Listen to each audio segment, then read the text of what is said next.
Join me tonight on Twitch at 11:30 p.m. Eastern after the conclusion of Sunday Night Football, where we'll talk about everything that happened this week in the NFL.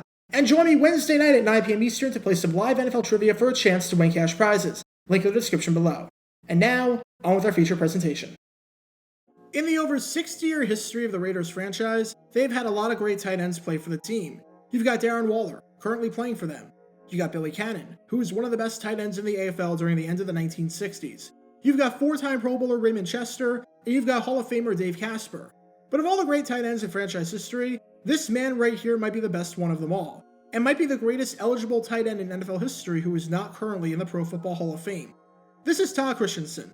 During the mid-80s, you'd be hard-pressed to find any tight end in football who was better than he was. Christensen was one of the best pass catchers in all of football, and was an unstoppable force who cannot be contained. Today, he's regarded as a Raiders legend, and rightfully so. But what you might not know is how ugly his departure from the Raiders was.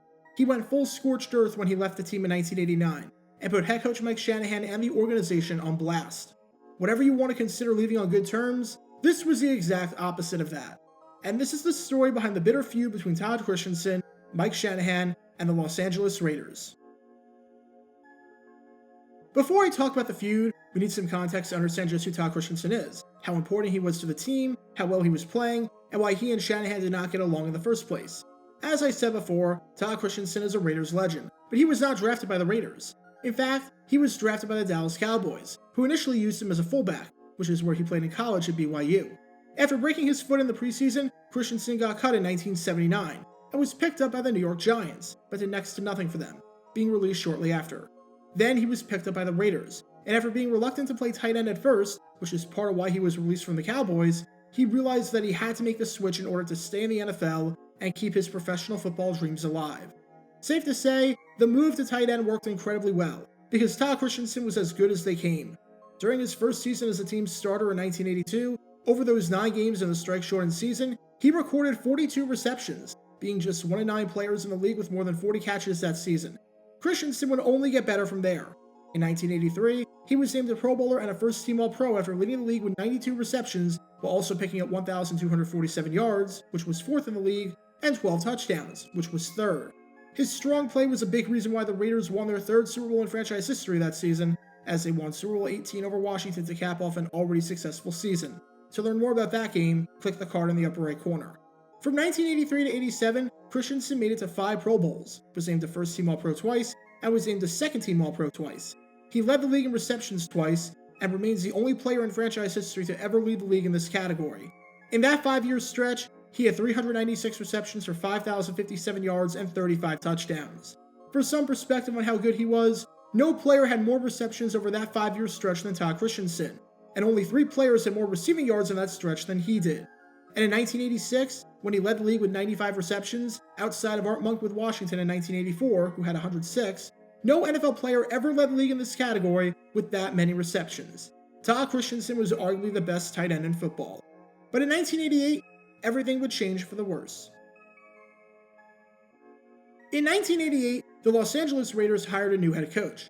Following 2 straight seasons without a winning record, including the most recent 1987 season where the team went 5-10, Tom Flores moved to a front office role and was replaced by Mike Shanahan, the former offensive coordinator of the Denver Broncos who helped coordinate an offense that made it to 2 straight Super Bowls.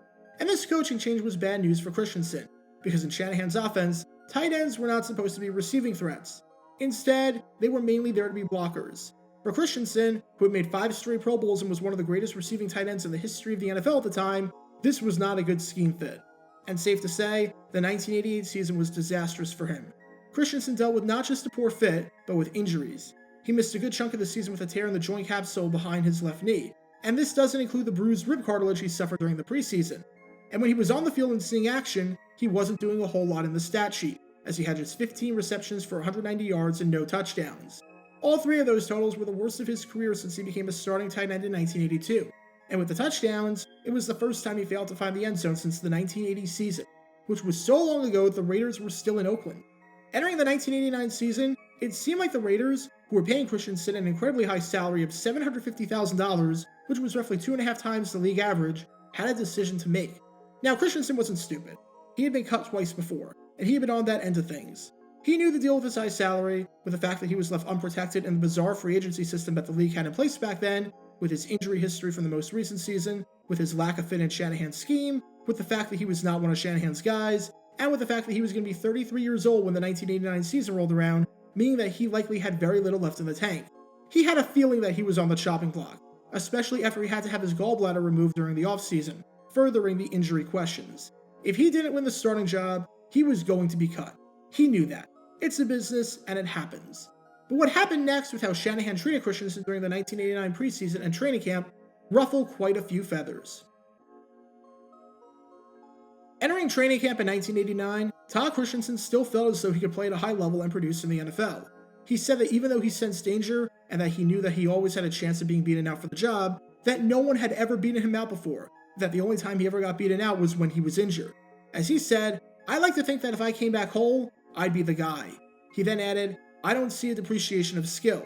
I see it as the fact that I was unfortunate enough to have an injury and I had a difficult offseason. If I'm being objective and looking at myself, I say I'm a risk. But I know myself. I know I'm not a risk." It was either going to be him or Mike Dyal, a second-year undrafted tight end out of Texas A&M Kingsville, for the starting tight end spot. And when training camp started, Christensen pulled Shanahan aside and said that if Shanahan had already made his decision that Dyal would be the guy, that the Raiders should cut him. If not, then give him the chance to compete for the job. Obviously, this was a very fair and reasonable request. If you've already made up your mind, then let me go somewhere else. And if you haven't, then make sure it's an actual competition. Shanahan assured Christensen that this would be the case, that he hadn't made up his mind yet, and that he would get the chance to compete for the starting spot. As for how the competition went, it was the biggest farce of a competition ever. Want to know how many snaps Christensen played during the preseason? 0. He never saw the field. Christensen barely got any playing time in practice as well, as he was constantly standing 6 deep at the back of the line while Dyal got all the reps. Yet Shanahan continued to insist that he hadn't made up his mind yet, and that if Dyal wasn't named the starter, that Christensen would be. But anyone with half a brain could see how this one was playing out. It was the equivalent of the scene at the end of The Wizard of Oz where Oz is telling everyone to pay no attention to the man behind the curtain, yet we can all see him. Shanahan was telling Christensen that this was completely legit, yet we all knew that it wasn't. And somehow, this whole debacle and insult to Christensen's intelligence got even worse.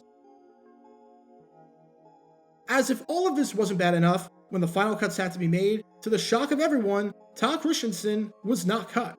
The man who was shocked the most by all of this was Todd Christensen. He was so shocked by this that over the weekend, he brought his helmet back to his house, expecting to get the phone call on Monday morning that he was being let go. When the call never came, he went to practice and forgot to bring his helmet and jersey, and he had to borrow with teammates. But one day later, Christensen was cut. The last slap in the face by Shanahan and company to Christensen was cutting him one day after the final cut date, which would have made it harder for him to sign on to another team. By this point, Christensen felt so disrespected that he went full scorched earth on Shanahan. He invited 6 reporters over to his place to air his frustrations, and he did not hold back whatsoever. He said on Shanahan, "I'm disappointed I wasn't given a chance to compete. I'm disappointed that Shanahan didn't tell me that that would be the case, when everyone was writing about this prospect, Mike Dyal, and not insult my intelligence by having me line up 6 deep in practice." Shanahan said that the reason that they didn't cut Christensen right away was because it was going to take a couple of weeks for him to get into shape, and they didn't want to do anything prematurely. However, that doesn't explain why Christensen didn't see the field at all in camp or in the preseason. And Christensen was furious that he got beat out by Mike Dyal of all people. He said on Dyal, "It's one thing if you get beaten out, where you say, 'Oh, Keith Jackson, this guy can really block and he's faster than me,' but this doesn't wash well. It would be one thing if Mike Dyal was a better football player. Then it's, oh well, okay." Christensen then added, "I certainly root for Mike Dyal, and I answered all his questions and did whatever I could, but it's hard for me to see him as a proven player." Christensen didn't even meet with Shanahan to receive the announcement because he knew that it would just result in a big fight. And you know it's bad when even owner Al Davis said that he didn't agree with the decision, but he couldn't fight the coaches on this one. Christensen left the Raiders on the sourest of terms. And unfortunately for everyone involved, this is one of those instances where no one won at the end of the day. Let's start with what happened with the Los Angeles Raiders. Mike Shanahan started the 1989 season off with a 1-3 record, and he was fired after just 4 games, being replaced by Art Shell. There were a variety of reasons that Shanahan was fired, with his well-documented clashes with Al Davis being the main reason why. However, it would not shock me if the debacle with how he handled the exit of a Raider legend in Todd Christensen, especially since Davis was furious about what Shanahan was doing, played at least a small part in it. As for the man who won the starting job in Mike Dyal, he did next to nothing. Replacing a 5-time Pro Bowl tight end with an undrafted free agent out of a non-Division I school maybe wasn't the best idea. Dyal scored 2 touchdowns his whole career and had just 30 receptions for the Raiders, never playing for the Silver and Black after that 1990 campaign. And with Todd Christensen, well, he was unable to find any work after this on the field. A few weeks before he actually got cut, Christensen was already thinking about retirement and had it all planned out. He said, "I'll take 2 months off. I'll start drinking a little and move out of the house. I'll wind up in the Betty Ford Clinic, then the talk show circuit, a book, TV miniseries, and then the big screen. I'll probably lose a year off my life, but I'll be financially secure."